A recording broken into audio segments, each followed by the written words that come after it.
is that I'm just going to go full screen. Hopefully that's just loading.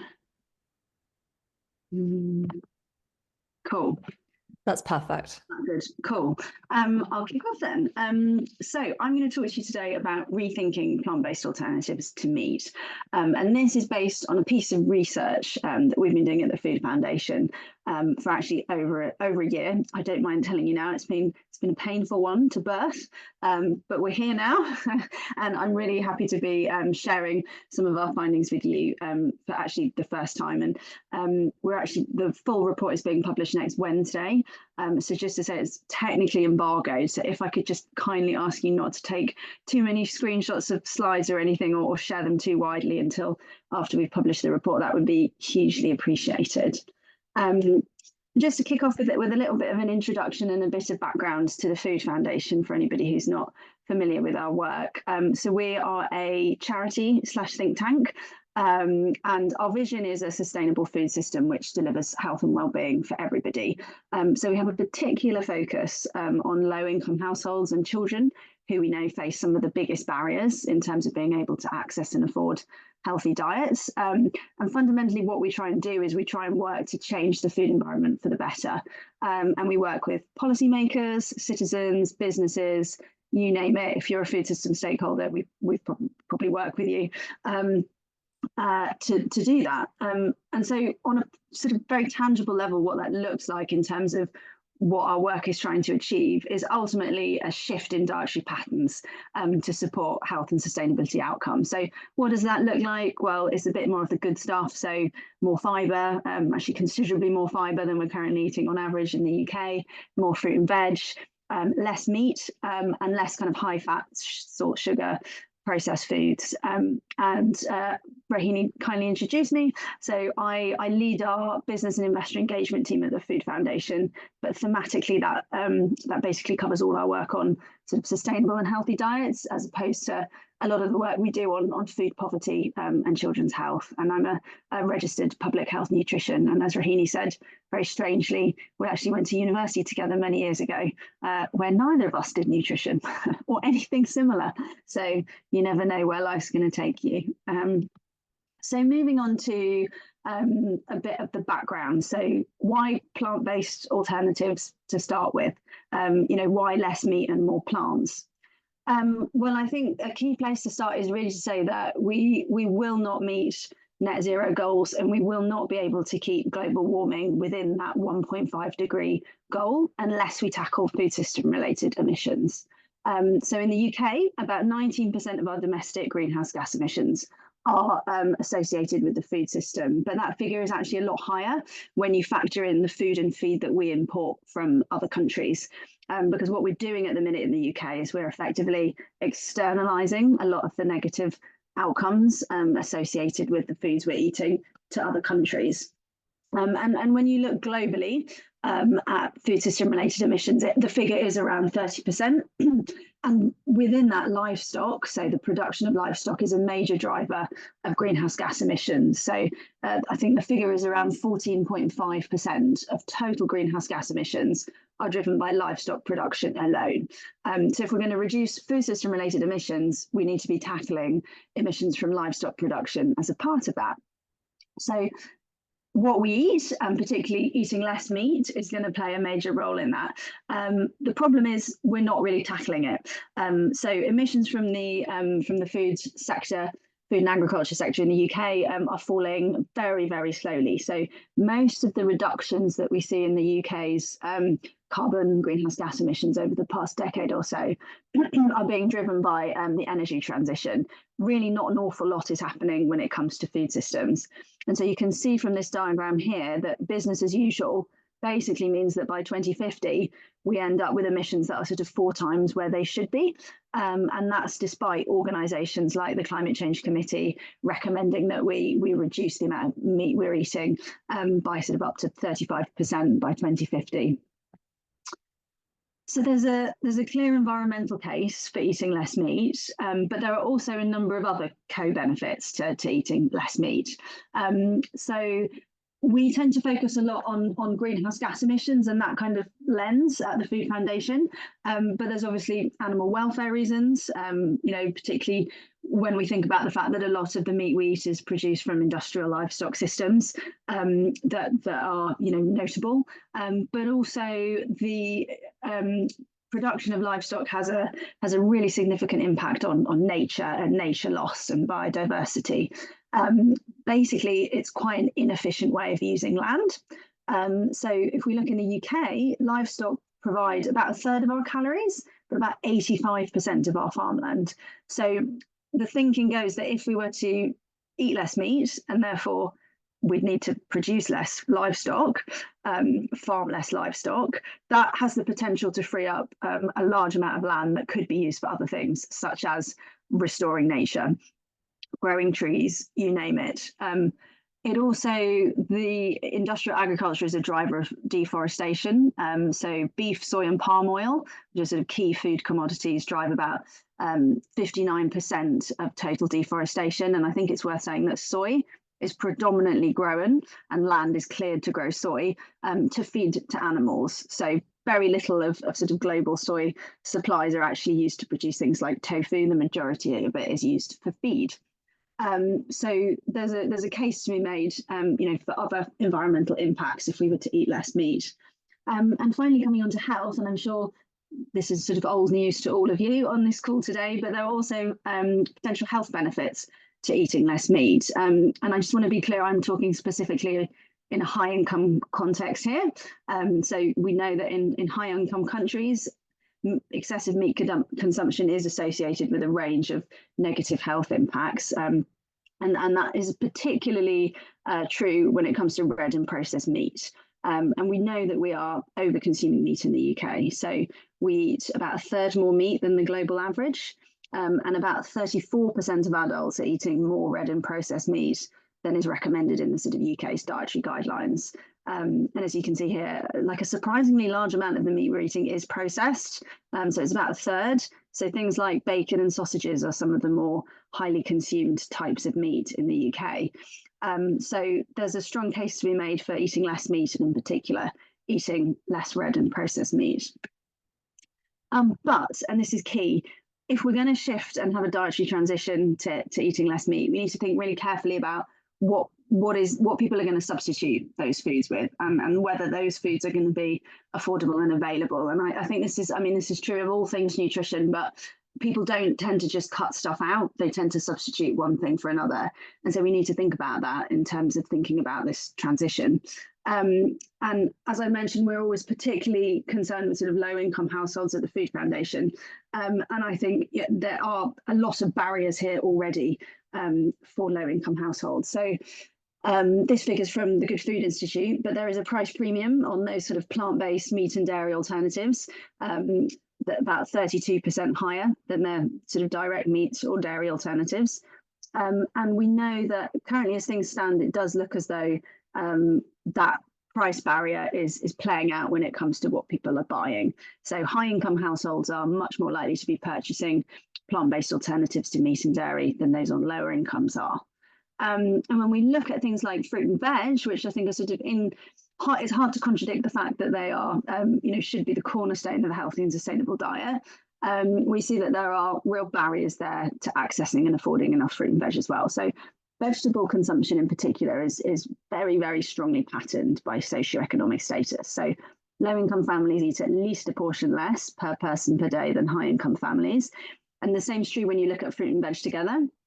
So I think it's about 55% of households on lower incomes hit the 5-a-day recommendation, which is much less than 85% of higher income households who hit that 5-a-day recommendation.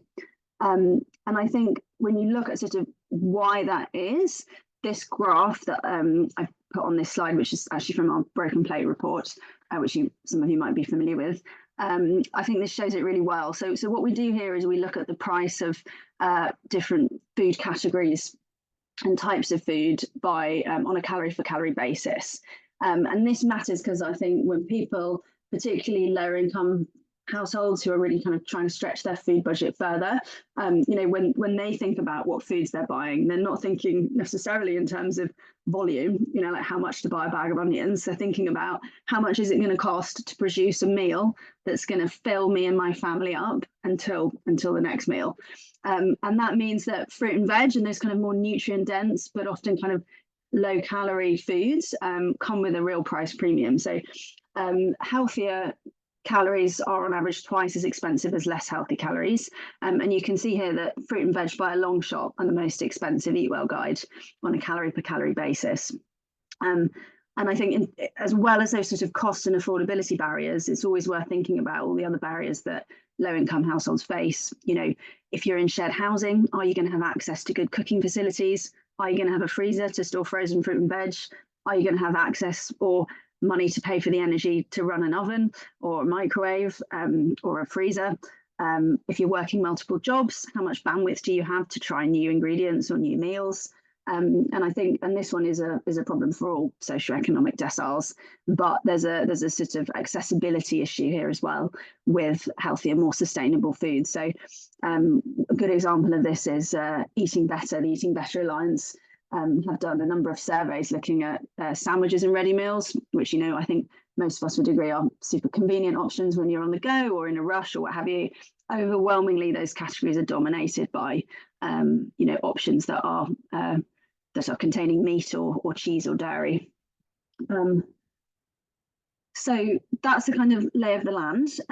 In terms of our report, which is what I'm going to spend most of the time that follows talking through, this, as I mentioned, this is out next Wednesday. Yeah, it's been a labour of love, so it's nice to be able to share some of the findings with everybody. But fundamentally, what we were trying to do here is we wanted to compare different types of plant-based alternatives to meat, and sort of frequently, commonly consumed types of meat in the UK. So what we did is we actually analysed well over 100. In the end, it was 104 products, 71 of which were plant-based alternatives.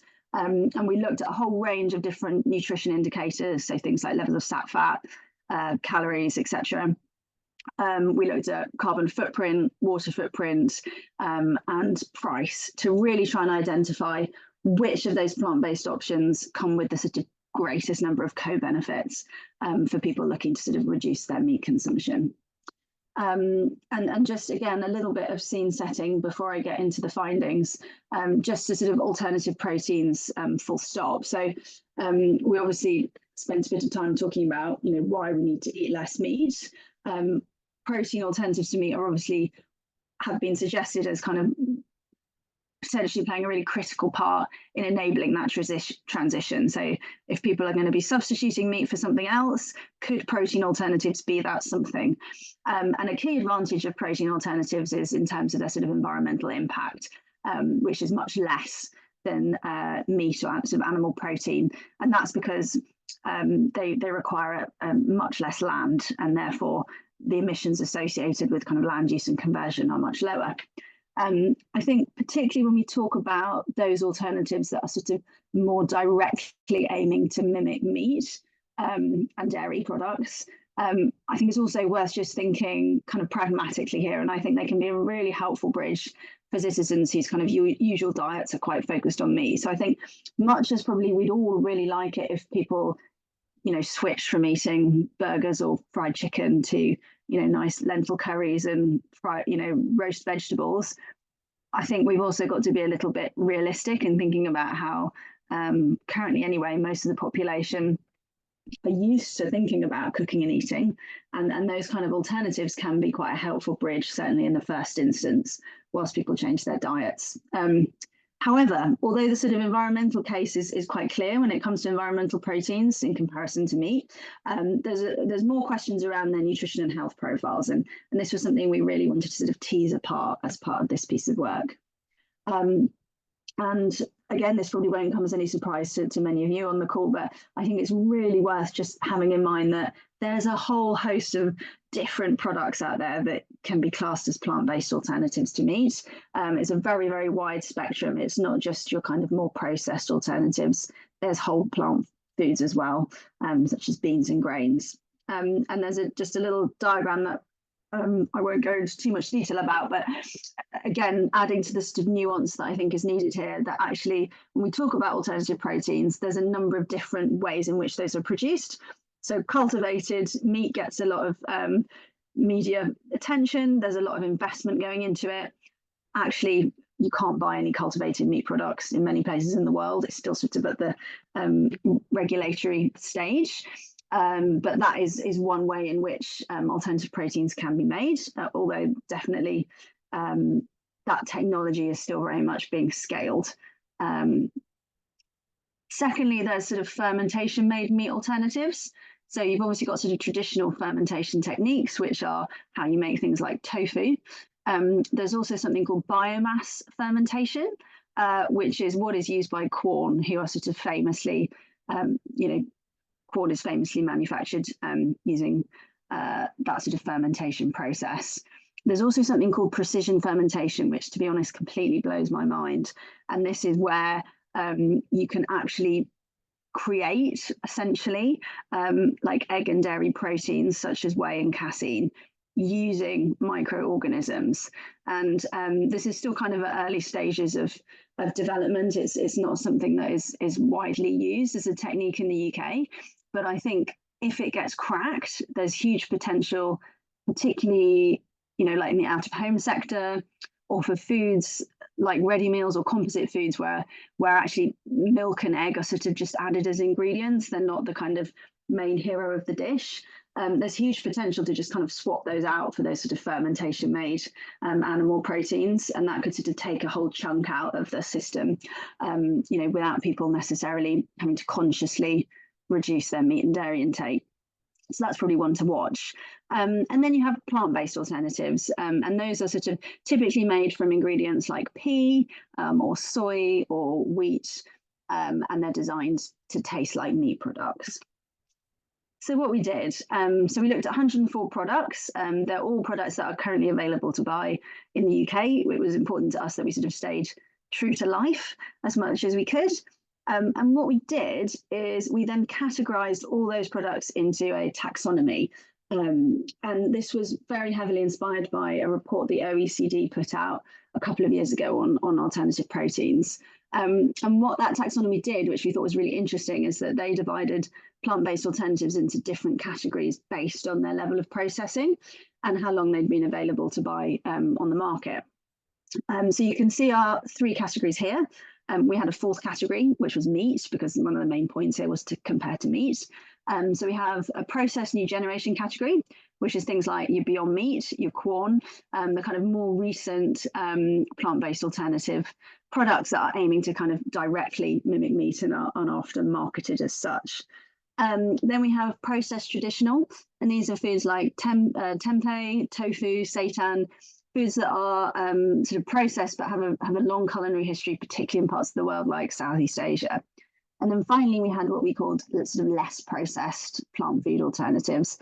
And we focused in this category on beans and grains, both of which are natural sources of protein. We tried to select as wide a range of different products across those different categories as we could. And then for all of them, we captured different sort of nutrient data, price data, environmental impact data, and we sort of averaged those based on the categories. We excluded dairy and dairy alternatives just to be sort of focused on meat alternatives. We excluded nuts and seeds. I mean, they're a good source of protein, but we felt like they're sort of rarely eaten as a main meal component. They're kind of more an ingredient. And before anybody says, but fungi aren't plants, we did know that, but we really wanted to include microprotein in our taxonomy, and for the sake of simplicity, we counted fungi as plant-based. So we included them in our analysis. And we excluded cultivated meat and insects, neither of which are currently available to buy and kind of scale in the UK. And so this is the output. So you can see all this in a lot more detail in the report. But essentially, you can see here that what we've done is it basically allows you to compare and contrast. So you've got our four categories down the left-hand side. And then for each we've then got subcategories. So you might have sort of multiple products within each of those categories. So for example, we had several different types of pork product, from sausages to pork chop, and the same was true of, for example, tofu products, or corn. And then we sort of averaged the information that we got from those products.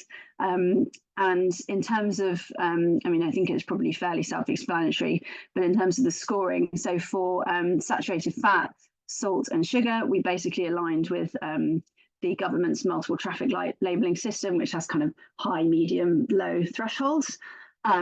For other nutrition indicators and price, we basically used a circle scoring method, where what we did is a full circle means that product or that category of products is in the sort of top 25% of results for the totality of the products we analysed. Half circle is in the kind of middle interquartile range, and the kind of little bit of the circle, the third filled circle, means that those sort of products are in the bottom 25%. We also looked at NOVA groups, which is a way of determining whether foods are ultra processed or not, carbon and water footprints, and price. So what did we find? So there's a lot in the report, but I'm just going to pull out the main kind of learnings and findings. Firstly, and probably this won't come as a surprise to anybody, but again, we found that all three categories of plant-based meat alternatives had notably lower carbon footprints and emissions associated with them than meat did. There were quite a few gaps in the data for environmental impact data. So a lot of foods don't have very good water footprint or carbon footprint data at a product level. It's often done at a category level, so that is a little bit of a hole that needs to be plugged. But you can see that meat is associated with significantly higher carbon footprints. Again, when we looked at water, the picture was a little more nuanced, but broadly speaking, there's sort of similar patterns here. All three of our plant-based alternative categories had much lower water footprints on average compared to meat. The exception here is rice, which is quite an interesting one. So rice has quite a high water footprint, but it's also got kind of a higher carbon footprint, certainly than the rest of the products we looked at in that kind of less processed group. And that's partly because of that is because of the production process. So you have to sort of flood paddy fields to grow rice. And that process produces a lot of methane as well as requiring a lot of water, which is sort of an interesting nuance. But again, you can see significantly lower water footprints for the plant-based alternative categories, particularly processed new generation, which was interesting. So when it came to sort of nutritional indicators, I think one of the key things that I sort of took away from the whole process is, we often see plant-based meat alternatives grouped or labelled as a sort of single category, particularly by the media or on social media. But we really, really need to use greater nuance when we talk about plant-based meat alternatives. There's quite a wide range of different nutrition and health profiles when it comes to plant-based alternatives. And I think I'll just pull out a couple of the things that I thought were particularly interesting here. So protein. So protein, or kind of concerns around, potential protein deficiency if people start eating meat. Actually, we found that there were the levels of protein in the two more processed categories of plant-based alternatives pretty much comparable to meat.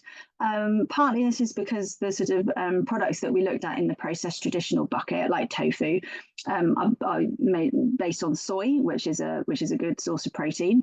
And when it comes to the processed new generation category, we think what was going on there is that a lot of those products, they either use pea, which is naturally high protein, as an ingredient, or they also use protein isolate as an ingredient to kind of boost the levels of protein. So actually, levels of protein pretty comparable for those two categories compared to meat.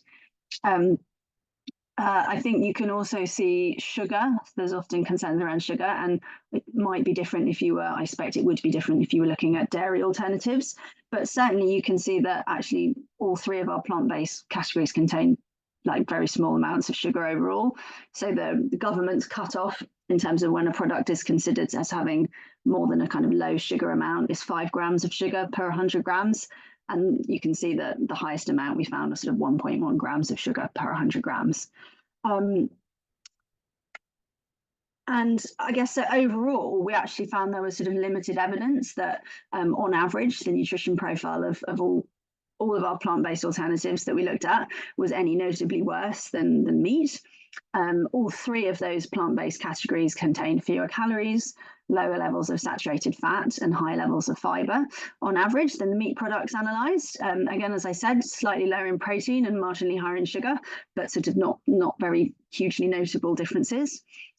What was interesting is that we do see differences between the 2 processed plant-based alternative categories. So the new generation category, I'll just go back so you can see it. It had the highest amount of salt of all categories and significantly more salt than the processed traditional group of products.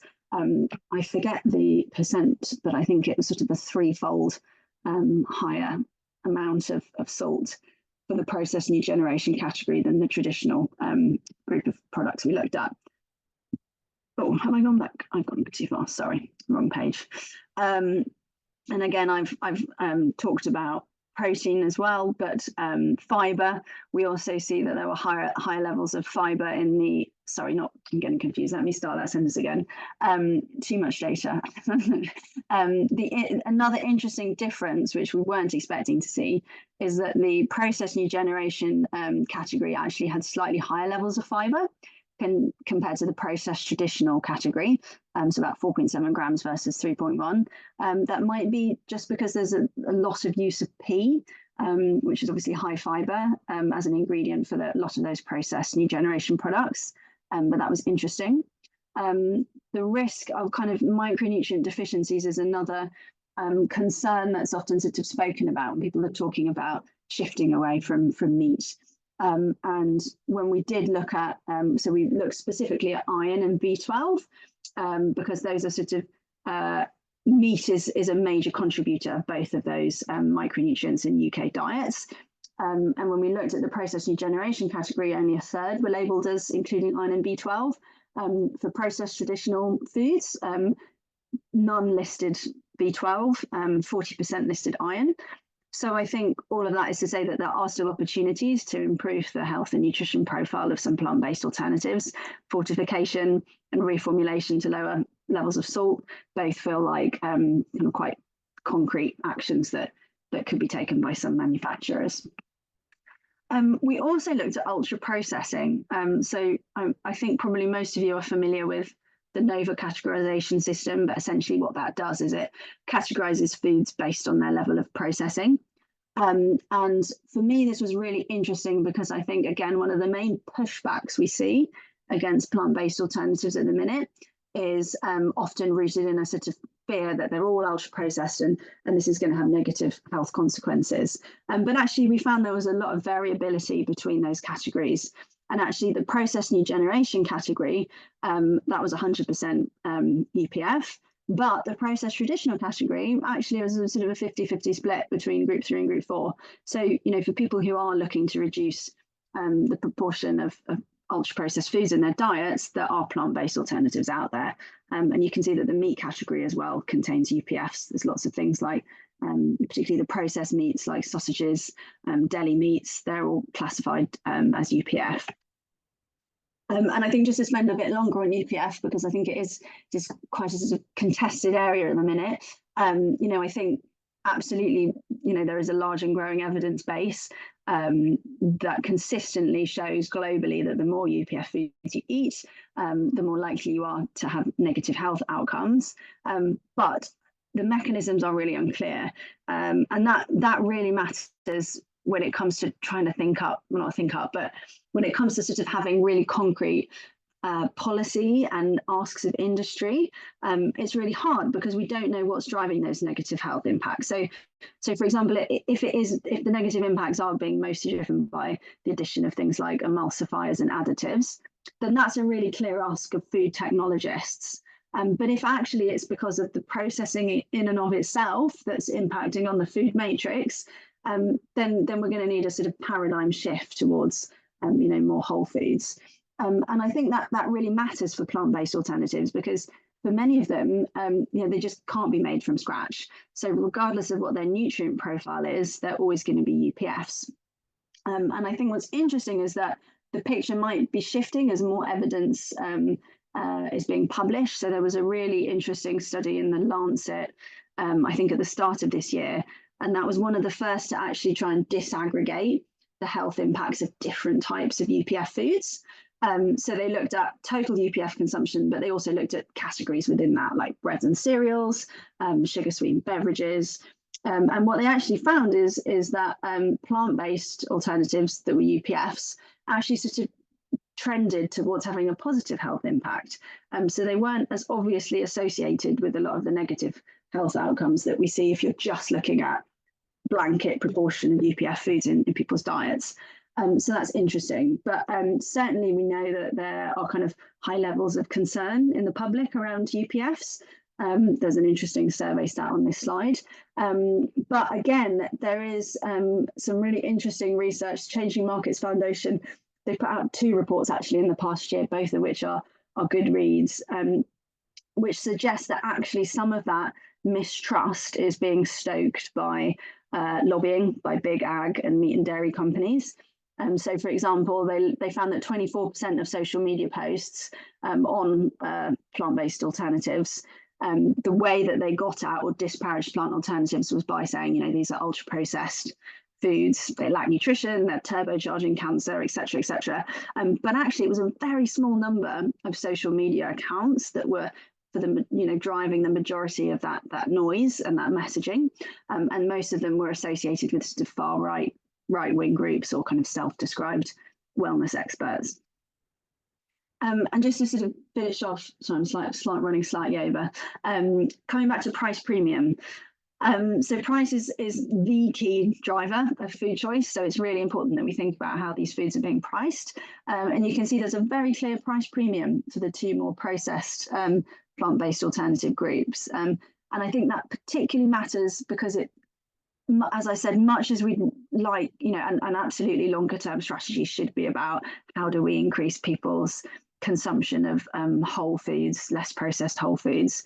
But actually we know that in the short term, there's a lot of opportunity, and it's kind of in a way an easier behavior change for people to switch to maybe the more processed alternatives here. And the fact that those 2 have the largest price premiums is, I think, concerning. And we looked at both price per 100 grams and price per 100 calories, which can be a kind of a proxy for satiety. And you can see that the trend was true whichever way we cut the data. And beans and grains were the most affordable option by quite some way. Which leads me on to my final conclusion. So beans were the winner. So beans and grains performed very strongly on a number of the indicators we looked at. So they contained notably lower amounts of saturated fat, calories and salt, the highest amount of fiber per 100 gram of all the categories. And they were also the most affordable category by quite some way. Beans perform slightly better than grains on greenhouse gas emissions. And water usage, but I think it's worth saying they've got a lot of other things going for them as well. They're widely used in diverse cuisines, and they're a good source of protein. If you're buying dried beans or tin beans, they have a long shelf life. So I mean, there's just a huge opportunity to better promote beans in the UK. I mean, they're a triple win. They're a sort of tick, tick, tick for health, the planet, and equity. So what would we like to see happening? So we had a lot, probably too many recommendations in the report. So I've just pulled out some of the sort of key ones. And it's worth saying that I've sort of focused here on the recommendations we made of policymakers and of businesses, but absolutely action from kind of multiple stakeholders is going to be required. So I think as healthcare professionals, we can all play a role here as well in terms of encouraging this transition. And when it comes to actions we think policymakers can take, I mean, I think this whole landscape is sort of complicated by the fact that particularly in the UK, meat reduction is it's a sort of cultural issue. It's a culture wars topic. And so probably certainly in the short to medium term, it feels like the most opportunity is in policies that sort of indirectly support increased availability and uptake of plant foods rather than any more direct action like a meat tax, for example, which would be quite difficult politically, I think, to get over the line. Regardless of our own personal views in this room. So in terms of what policymakers can do, strengthening government procurement rules is a really sort of key one. Millions of meals are eaten every day in places like hospitals, prisons, other public spaces, where the government is essentially the customer. So if procurement rules could be changed to encourage, more beans, more veg, let go of there's in school standards, there's a requirement for meat to be served at least twice a week. If you were to drop that kind of really opens up the window of opportunity to boost plant foods. A horticulture policy in each of the nations. The horticulture sector's had a really tough time of it of late, but if we're going to be if we're trying to get people to eat more fruit and veg and beans, then really we need to be growing more. And in the UK, we don't do very well at that. We import the vast majority of fruit and veg and beans. Mandatory reporting, which I appreciate sounds incredibly dull, but it is really, really important. It's important not just for sort of business transparency and accountability, but it also, what it does is it unlocks conversations internally. You need good data to drive good decision making. And at the minute, a lot of companies actually just don't really know much about what's driving their sales. So what we'd like to see people do is actually reporting what proportion of their protein sales are coming from animal protein versus plant protein, setting targets to increase sales from plant-based, sales from fruit and veg. And both of those things would help businesses to meet net zero goals and reduce scope 3 emissions, all of which they've pledged to do. And there's lots of other actions that can be explored as well. So things like VAT, could you introduce tiered rates on VAT in restaurants, depending on how sustainable their menu was. And when it comes to businesses, I think a place we always start is price parity, which seems key. And it's worth saying that Europe is ahead of us here. So particularly supermarkets in the Netherlands, most of them now have targets for actually reducing sales of meat. There's not a single UK retailer that has an equivalent target. So there's a lot of room for improvement there. Appeal, I think that's key. It's not just about whether foods are accessible and affordable, but whether they're appealing. Advertising and marketing play a key role in that. So we'd like to see kind of where marketing spend is going, shifting on promoting things like fruit and veg and less on sort of discretionary foods. As I mentioned, reformulation and fortification feel like actions that could be taken to improve the nutrition profile of some plant-based alternatives. And I think availability is a key one. One of the areas we've been talking a lot about recently is meal deals. How many meal deals actually have those kind of more sustainable and healthy options. So there's lots of things we can be doing. I think we're all hopeful that maybe there'll be a sort of shift in the mood music. Now we've got a new government, but let's see what happens. Thank you. Should I stop sharing my screen? Yeah, that would be great. Thanks, Rebecca. That was absolutely amazing. And I learned so much. And I hope I'm sure everyone who has tuned in did as well. There was so much juicy information on the slides. So for everyone who is watching, you will get a copy of those once the report is out and we're able to share. And we feel very privileged that we were able to get a sneak peek into this report, because obviously it has been a bit delayed and it's coming out next Wednesday. And it's been a long time coming. You mentioned there's sort of been a lot of preparation, a lot of work that's gone into this. So would you be able to share a little bit about how that sort of all worked? And just for those who are listening, how did you kind of pull together such a huge piece of work and the different people that were involved in it? Because you are a relatively small team considering the great work you do put out at Food Foundation. Yeah, it was very much a team effort. We pulled there's a lot of spreadsheets sitting behind this. We got most of the information on kind of nutrition and price from Tesco's. Our thinking being that Tesco's is the largest supermarket with the biggest market share, so it's quite a good sort of weather vane, really. So we basically pulled information from Tesco's online shop. The carbon and water footprint information was a little bit more challenging to get. Some of that we pulled from like brand websites, ESG, or sort of corporate reports where they have information if you dig deep on carbon emissions. So it was a kind of a range of sources, and we're lucky enough to have lots of really great advisors and academics who help us at the Food Foundation, who also were a real support in pulling this together.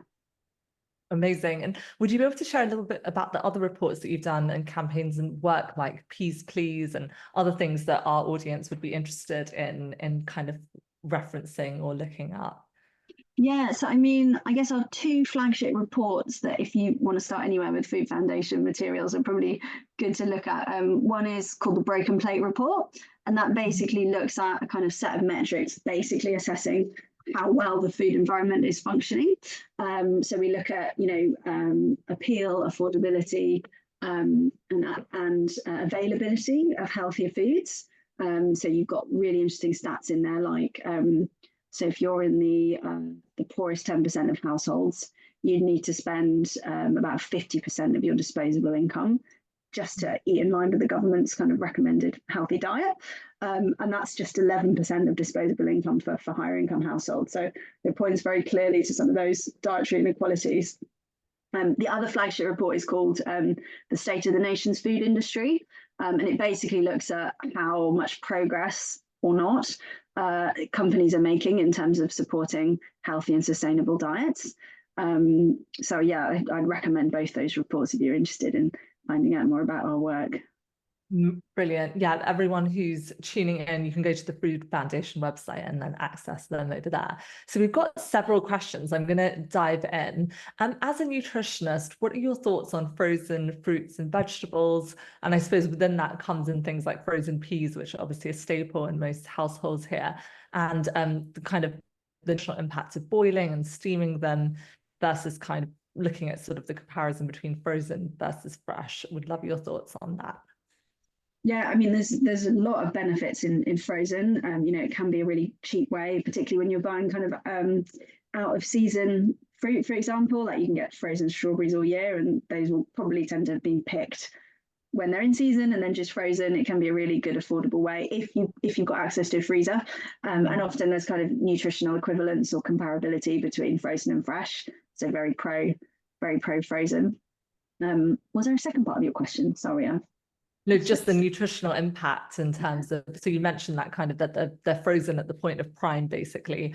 And is there anything that we should be aware of in terms of preparing them that can kind of enhance that nutritional sort of? I think in terms of the spectrum, probably steaming is the best at kind of locking in that nutrition. But to be honest, I mean, very few of us are eating enough fruit and vegetable stock. So as a nutritionist, I feel like that's the bigger issue than how you're preparing it. Wherever you get your fruit and veg from, to be honest, it's going to be beneficial, particularly given the kind of low baseline levels that the UK is currently at. Definitely, totally agree. So there were kind of a few questions about the sugar, the sugar per 100 grams comment, which was quite interesting, I think, because there's obviously a big difference between types of sugar. And was there a breakdown within that? Because obviously looking at the sugar that comes from kind of complex carbs, versus other forms of sugar, because it did come out as being quite high for the plant-based kind of meat. I'd say it was the highest, but I wouldn't say it was high. So it's worth saying that, so when we took the sugar values that we used in our research, we basically took from what's on your back of pack label. And that is just kind of free or added sugar. So it's not sugar that's kind of nutritionists would call intrinsic sugar, which basically, like if you eat a piece of fruit, the sugar is kind of, because it's packaged up in the cell walls of the food, it's not considered sort of free or added sugar. So that's one thing just to bear in mind. I think it's really worth saying, so when you have like on the front of pack label, if you have a green traffic light, which means low sugar, that the level that is set at is 5 grams of sugar per 100 grams. And none of our 4 categories exceeded that level. So the highest amount of sugar on average that we saw in a category was the processed new generation category, and that was, I think it was 1.1 grams of sugar per 100 grams, which if you kind of zoom out, is still fairly low. It would still be classed as low according to the government's threshold.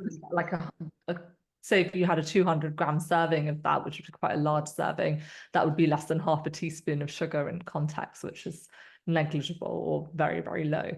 Yeah. So one of the questions was, you did talk at the end a little bit about kind of how to implement this. And one of the questions, and obviously that's such a key part, but what government funding is available to farmers to support the transition from animal agriculture to more fruit and veg oriented farming, kind of pulses and grains for human consumption?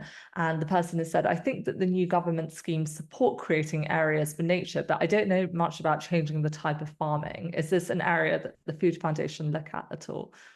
It's definitely not my area of expertise. So I'll probably speak at a kind of top level about this, but to my knowledge, so what the government has done, which is really positive, is basically the way the funding system is set up, it now rewards farming for public good. So if you're a farmer and you're looking to invest in more of sustainable production schemes, you will be financially recompensed for that.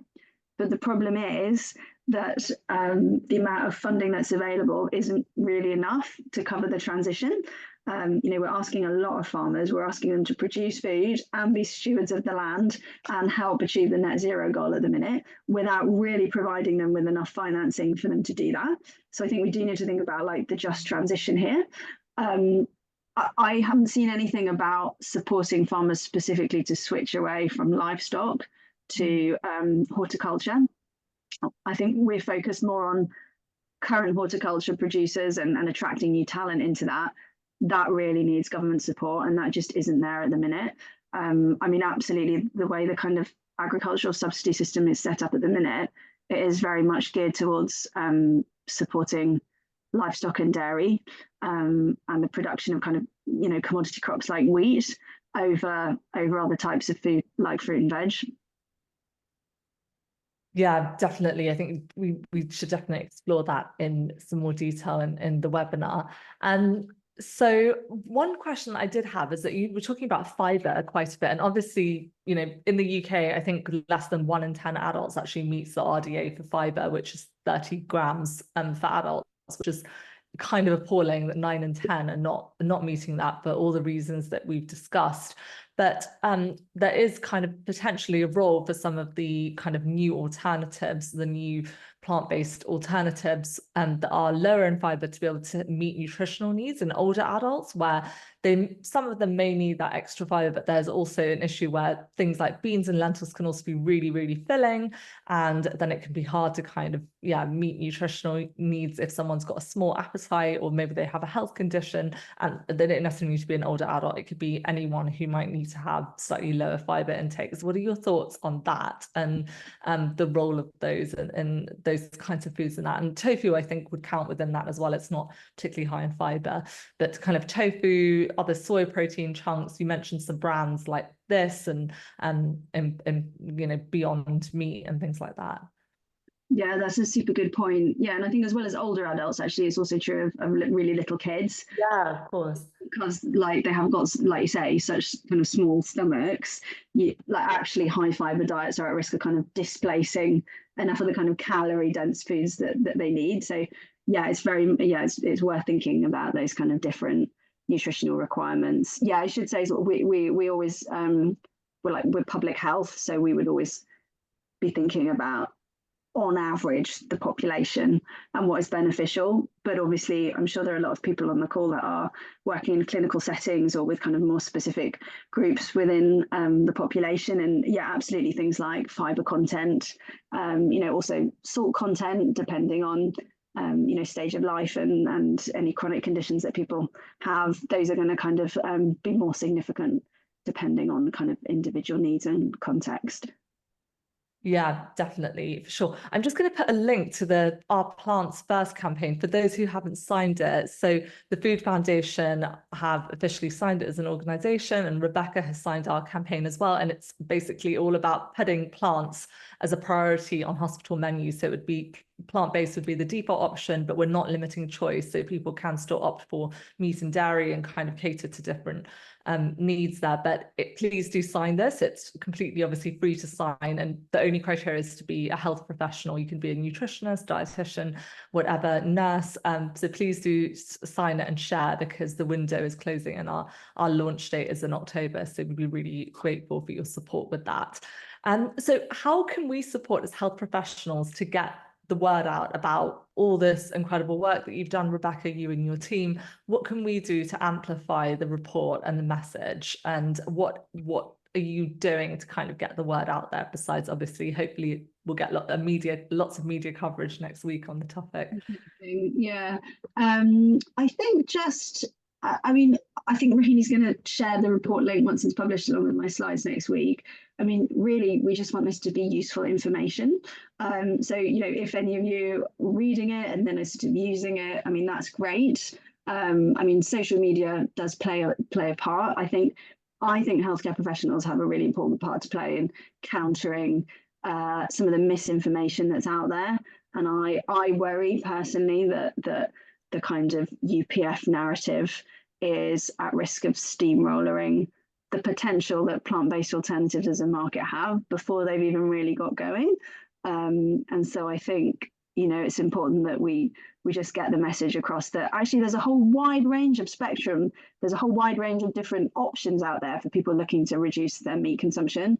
You know, yes, it can be a more processed burger, which might work in some contexts, in some settings, but it could also just be more beans or beans and rice or tofu. You know, there's a whole host of different options out there that meet people's different kind of taste preferences and objectives, and they all come with reduced environmental impact.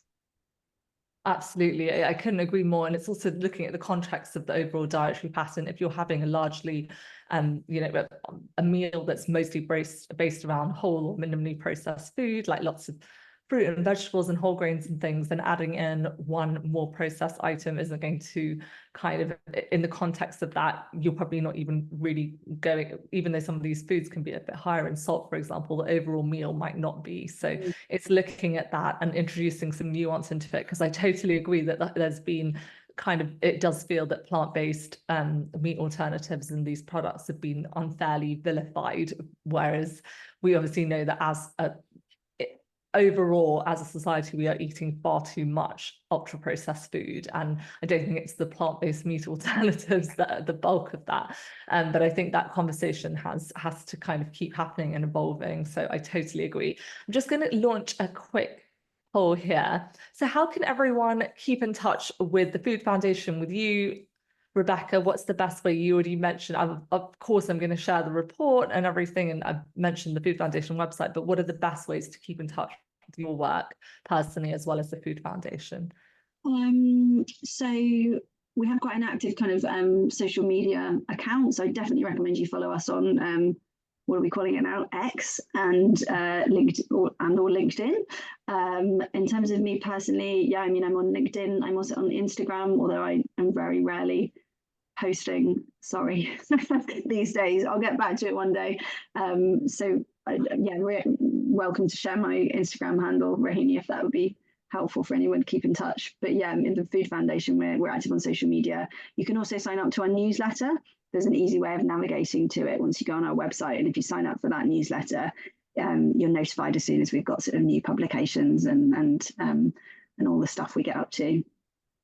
Brilliant. Thank you so much. And thank you everyone for joining. Please do keep your eyes peeled for the report, and do share and spread the word with anyone who's interested in this topic and maybe is a bit confused by all the conversation around ultra-processed foods and on plant-based alternatives, and things that we need to keep this conversation going and kind of talk to people who maybe are not as aware. And I think that this has been an incredible deep dive into the topic and into the areas that we need to change. So thanks again, Rebecca. And the recording is going to be saved in our members area. It will go up in a couple of weeks' time. So if you want anyone to watch it, then they just need to join us as a member to watch. But we might also make this available to the public because we need this message out there. So yeah, thanks again, and good night, everyone. Thanks, everyone.